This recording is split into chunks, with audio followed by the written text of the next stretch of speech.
Muñe, ¿qué piensas de ser profesor actualmente y qué recomendaciones? Amor, pues primero, yo no soy profesor, yo no me he dedicado como a ese campo. ¿Qué opino? Que ser profesor, parce, es de una de las carreras o uno de los trabajos más importantes en la sociedad, ¿no? Porque al fin y al cabo ellos son los que están moldeando las mentes y los cerebros de los jóvenes, cabeza de los jóvenes, así ustedes no lo quieran aceptar, ustedes son muy manipulables, pues lo fuimos todos en realidad, porque pues nuestras cabezas, a pesar de que uno cree que tiene todo el conocimiento que pueda adquirir del mundo ahí en su cabeza y que uno ya es una persona adulta de esas vainas, pues está muy equivocado. Entonces es un trabajo demasiado importante. Lastimosamente hay muchos que no se lo toman lo suficientemente en serio y otros que sencillamente pues su moral ha decaído, porque las cosas como son, supongo que todos saldrían de su carrera de docencia como sí, vamos a cambiar el mundo, así como la policía y los militares, vamos a cambiar el mundo, vamos a luchar por un mejor país, pero pasan los años y las decepciones comienzan a llegar y pues terminan ahí, ¿no? Sucumbiendo en el desespero y en el importaculismo también. ¿Para qué vamos a hablar mierda? A uno siempre le dicen desde pequeño, le dicen es que ustedes son el futuro del país y uno cree que eso es bobada. Pues eso suena como una frase de cajón, ¿no? Como un cliché, como ay, sí, ay, son puras palabras bonitas, déjenme jugar, que yo solamente quiero irme a farrear este fin de semana. Y uno crece y se da cuenta que en realidad uno es el futuro del país. Y bueno, en este caso ustedes son el futuro del país. Y para poder llegar a ser ese futuro necesitamos una buena educación. Que ojo, no le podemos tirar toda la educación, todo el problema educativo a las instituciones, sino en las casas también. Creo en la casa los papás nos tienen que impartir a nosotros los primeros pinitos de educación y creo que los más importantes incluso, porque nosotros los vemos a ellos como unos ejemplos. Por eso si usted está por ahí en proyectos de tener un hijo o ya los tiene, pilas, no le deje todo el peso de la educación a un colegio. Usted tiene el 80% básicamente de la importancia en la educación de su hijo porque él lo va a ver a usted como un ejemplo. Pilas con eso. Una vez estábamos hablando acerca de eso y alguien en el chat dijo, Muñez, ¿no crees que hemos evolucionado en todo menos en la manera de enseñar? Y yo creo que sí.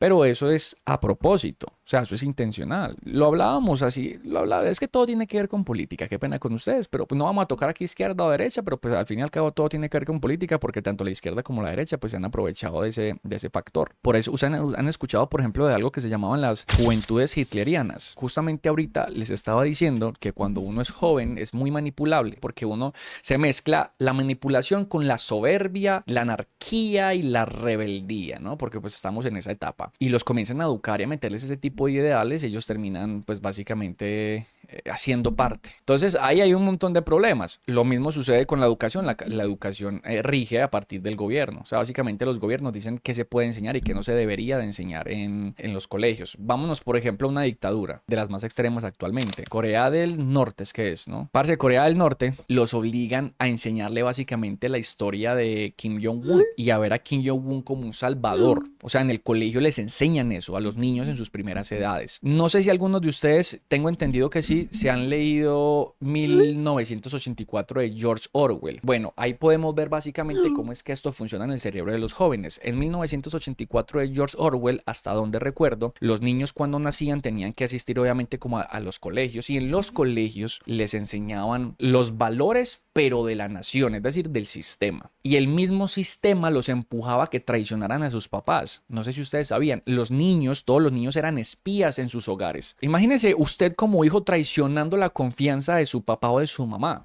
que se supone que son las figuras autoritarias y de protección y los que representan el amor. En los colegios les lavaban tanto la cabeza con la educación que les daban que terminaban, por ejemplo, si su papá decía algo que no era permitido en el régimen, ellos, siendo los propios hijos, iban y los apiaban contra las autoridades y las autoridades se encargaban de hacer el protocolo, es decir, de ir a capturar al papá, de llevarlo a torturarlo y muchas veces de asesinarlo y desaparecerlo. Ellos lo llamaban evaporarlo. En el libro se llama evaporación, si no estoy mal. Bueno, pues eso mismo sucede con la educación. Por ejemplo, en Corea del Norte, lo que les estoy diciendo, probablemente la educación sea exactamente igual. Los educan para que vean a este man de Kim Jong-un como un mesías básicamente, como un salvador. Esto es tan peligroso, muchachos, y tan importante que básicamente pueden reemplazar situaciones históricas y posicionarlo a él ahí. Podrían, por ejemplo, poner a Kim Jong-un como, no, es que él, gracias a él es que se terminó, no sé, la Guerra Fría, por ejemplo. Y ellos se lo van a creer porque no reciben información de afuera. Ellos podemos considerarnos afortunados nosotros de alguna u otra manera porque nosotros recibimos esta información, pero podemos investigar si es verdadera. Pero ellos no. Ellos tienen que quedarse con lo que les enseñan. Entonces, claro, como son esas primeras etapas de la juventud, ellos quedan prácticamente metidos ahí, hermano. Eso también se llama educación, ¿sigas? Entonces, es complicado, es complicado. Entonces, eso es lo que opino básicamente como la educación del país. Todos somos ignorantes en algún tema, ¿ok? No me vayan a entender mal lo que voy a decir a continuación, porque todos somos en cierta medida ignorantes en alguno o en algunos temas. Pero cuando uno es tan joven, ignora muchos más. Y gracias a esa ignorancia es que uno termina creyendo cualquier cosa que le cuentan o cualquier cosa que le dicen. Ahí es donde vienen los adoctrinadores. Y baila. Muñe, siempre he tenido una pregunta. Si se supone que Colombia es un país laico, ¿por qué en todos los colegios dan religión? En Colombia no dan religión, dan catolicismo. Sí, porque religión enmarca todas las religiones. Y se podría dar religión simplemente como conocimiento global acerca de las creencias. ¿Sí?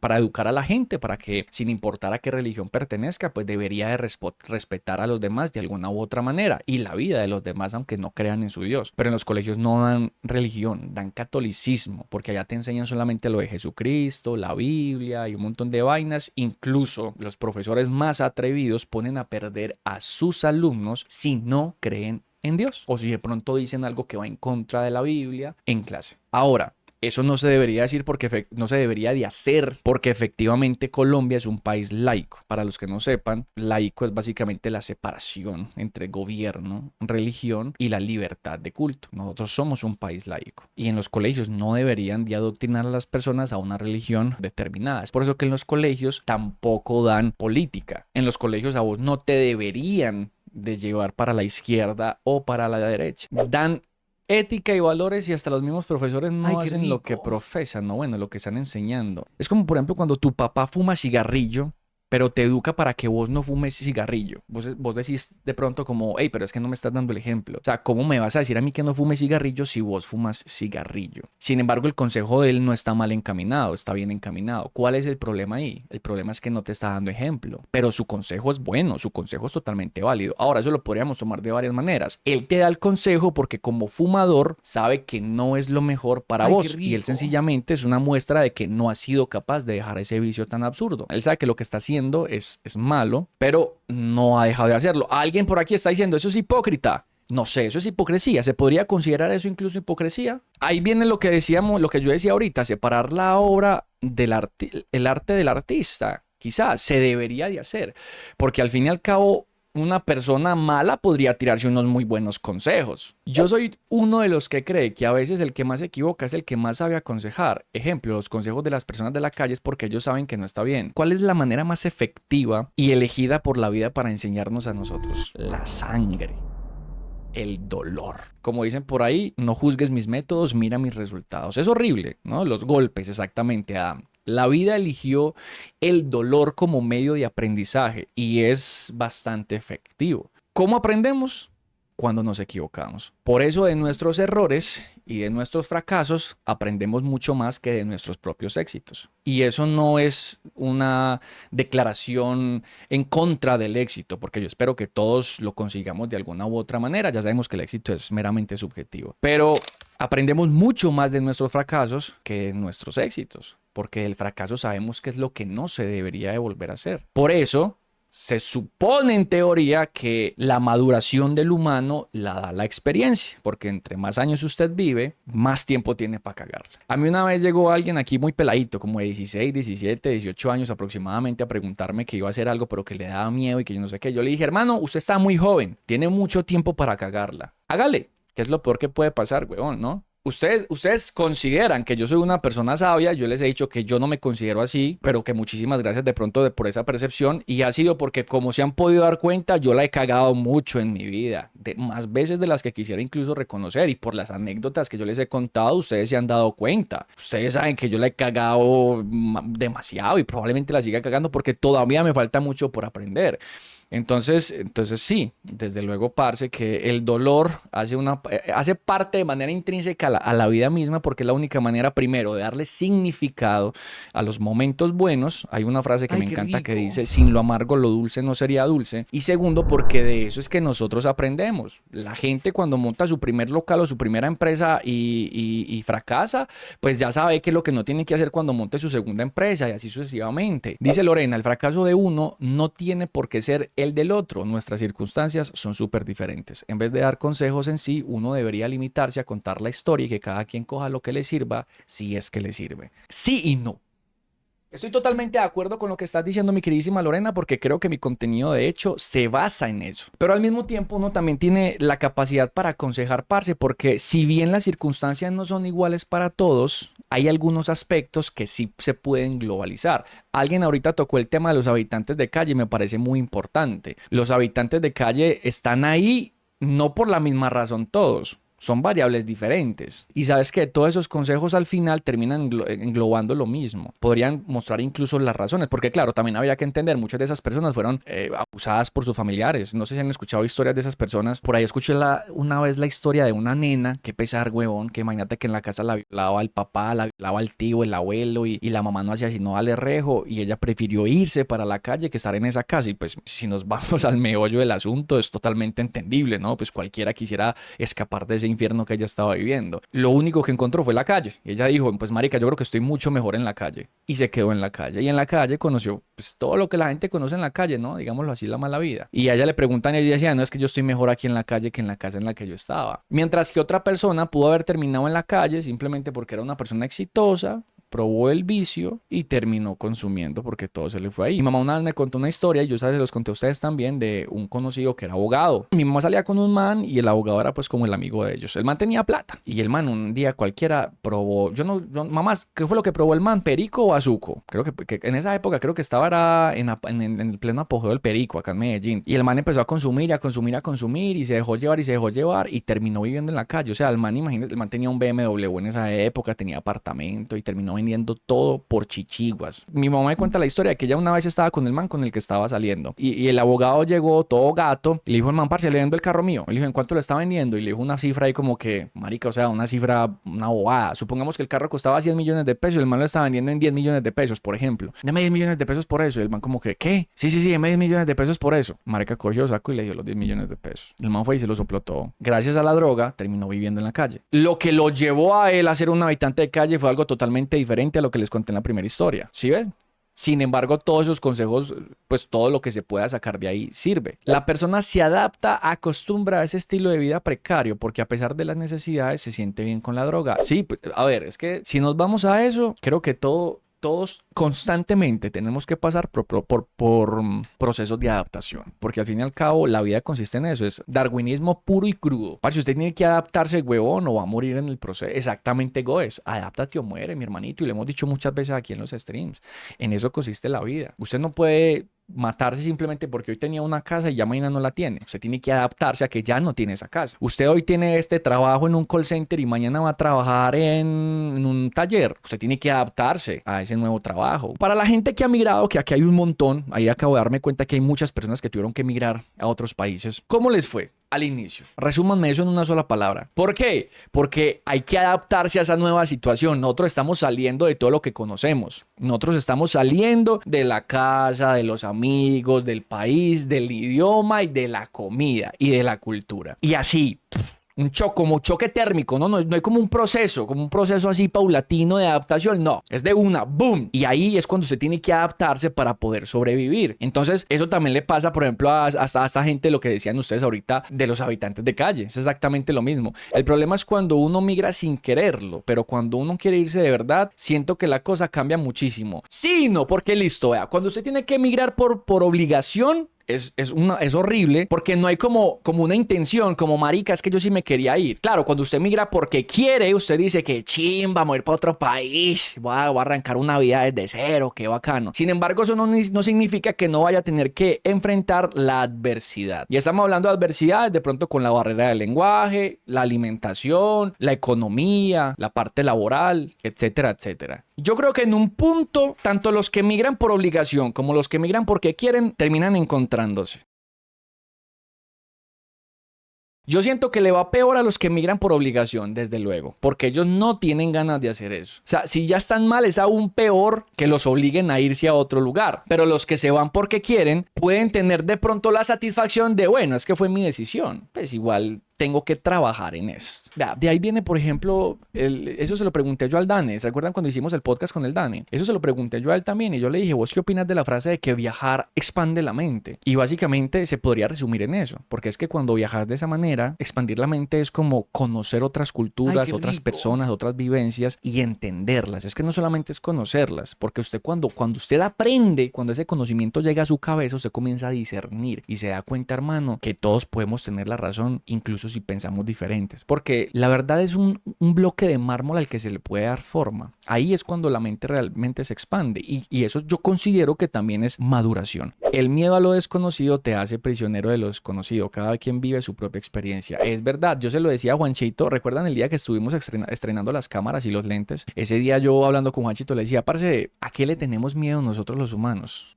Esto y esto y esto y yo. ¿Y por qué le tenemos miedo a eso? ¿Por qué? Porque lo desconocemos. Nosotros los humanos le tenemos mucho miedo a lo desconocido. Nos da pavor. Will Smith una vez sacó un video diciendo que, ¿cómo es que decía? El verdadero placer o la verdadera recompensa se encontraba detrás de la barrera del miedo. Y eso tiene mucho que ver de pronto con la autorrealización. Porque cuando usted se atreve a vencer ese miedo, viene lo que decía ahorita Lorena, que no, que pasa, que yo me iba a ir a un montón de lugares de Colombia, a pesar de que he pasado por un montón de adversidades, pues ahorita en retrospectiva se siente muy chimba. Claro que se siente una chimba, porque vos misma estás siendo tu heroína, estás siendo la protagonista de tu historia. Estás venciendo el miedo, porque a todos nos da miedo. La verdad, a todos nos da mano. ¿Sabes qué? Cuando yo me fui a pasar a esta casa, a mí yo tenía miedo, porque yo decía, ay, donde me vaya mal. Siempre hay un miedo constante en cualquier decisión que uno toma, huevón. Siempre, el miedo siempre va a ser parte intrínseca de eso también, mi hermano. Y cuando uno lo vence y es capaz de afrontar esas adversidades, es cuando viene la satisfacción, la autorrealización. Eso no está mal, eso está supremamente bien, mi hermano. ¿Qué más da una equivocación? No. Va lo que dice Alexao. Yo cuando vine a Chile, venía a trabajar con el esposo de una prima en un negocio que él tenía. Y justo 20 días antes de viajar, lo robaron y perdió todo. Yo ya tenía comprado y me tocó viajar y comenzar desde cero. Parce, fue tenaz, tanto la soledad como las estaciones climáticas. Gracias a Dios ya todo cambió y seguimos trabajando para algún día volver a mi país relajadito. Mira cómo te tuviste que adaptar. Volvimos a hablar otra vez de la adaptación. Mira que te tuviste que adaptar a la situación. Usted había comprado los tiquetes con tiempo para que le salieran baratos, porque me imagino pues que así lo hacemos todos aquí en Colombia, ¿no? Para que salga más baratico. Ya tenías un plan. Vos lo compraste relajado. Dijiste, compro los tiquetes, llego allá y me pongo a trabajar con el parcero porque ya tengo trabajo asegurado. O sea, ya. Y 20 días antes papi paila. No se puede. Y usted ya con los tiquetes comprados y todo, usted dijo, ya tengo que ya me gasté la plata, hermano, pues ya que vamos a ver qué encontramos. Ahí a usted le tocó adaptarse. Y eso no se siente bien. Usted no llegó, o sea, Alexao, te lo pregunto con sinceridad, usted no llegó allá como sintiéndose maluco, como con una sensación gonorrea. Pues no va a decir que llegaste enfermo, pero con una sensación maluca, como por todo el cambio, huevón, porque te tuviste que alejar de tu familia, de tu país, de tu comida, de tu cultura, estabas demasiado lejos, no conocías a nadie. No se sintió feo, al menos al inicio, desde luego, cuando recién llegaste. Digo yo desde mi ignorancia, yo me sentiría así, porque así fue como me sentí cuando me fui a prestar servicio militar. Va lo que dice Alexao, claro, marica, yo ya había vendido mis cosas, moto, carro, todo. Y pues llegar y no tener que hacer fue muy tenaz. Si ve, a uno le toca adaptarse al entorno, hermano. ¿Y saben por qué? Eso es una cuestión de supervivencia. Ustedes saben, ya hemos hablado del tema del cerebro, que el cerebro, la instrucción básica del cerebro, ahí la primera línea del algoritmo, ¿no? Del código con el que fue escrito el cerebro, hermano, pues el funcionamiento del cerebro es sobreviva. Ya, esa es la regla básica para sobreviva y no más. Y de allá hacia abajo se desprenden pues las demás líneas de código. Pero la primera es una constante y dice sobreviva. ¿Qué pasa si usted no se adapta? Muere, como lo decía Darwin. Claro, no es como que, ay, es que no me adapté. No, eso no es así de una. Lo que pasa es que el cerebro no puede soportar tanto malestar de una manera totalmente prolongada. Por eso la gente que termina en cautiverio, los que están secuestrados y esas vainas, tratan de adaptarse y los que no se adaptan se vuelven locos. Es prácticamente morir en vida. El cerebro tiene mecanismos de defensa, ¿sí? O sea, por ejemplo, desmayarse. Uno, ¿por qué se desmaya? Pues hay varias razones, pero una de ellas es cuando usted está sintiendo tanto dolor que el cerebro dice, marica, tenemos que desconectarnos, huevón. Mano, ya desconectémonos, mano, porque nos está doliendo demasiado. O sea, yo no estoy diseñado para soportar tanto dolor. Nos desmayamos, pues, pero uno se puede desmayar por muchas más cosas. Falta de sangre en la cabeza, respiración, pues, otras vainas, pero pues ese es uno de sus mecanismos de defensa al fin y al cabo. Y la adaptación es uno de ellos también, porque la cabeza no es capaz, mi hermano, no es capaz como de prolongar durante tanto tiempo la misma sensación de, ay, puta, es que No da, le toca a uno, le toca por ley, weón, ¿qué más da? Eso lo hablábamos y también lo explicamos una vez hablando acerca de lo que a uno le toca vivir en el barrio, que muchos de ustedes me imagino que son de barrios de acá de Medellín, de Bogotá, de Cali, que Cali también es una calentura horrible, que decían que la gente preguntaba, y la gente cómo es capaz de vivir en eso. Yo les decía, ¿cómo así? Uno vive en eso porque a uno le toca adaptarse, uno le toca acostumbrarse y normalizar que normalizar no es que esté bien, pero es que es la única manera de supervivencia. Entonces, cuando nosotros hablamos de esas situaciones y de pronto de esos problemas sociales, mucha gente sorprendía porque yo lo entiendo, porque nunca les tocó de pronto vivir algo así, y decían, ¿cómo es la gente capaz de vivir en eso? Y lo peor de todo, ¿cómo lo normalizan? Y yo les decía, es que no es opción, es que no es una opción, es una obligación, porque usted vive en ese entorno, usted tiene que acostumbrarse y adaptarse a ese entorno porque está en juego su supervivencia. Sencillo. ¿Sí o qué?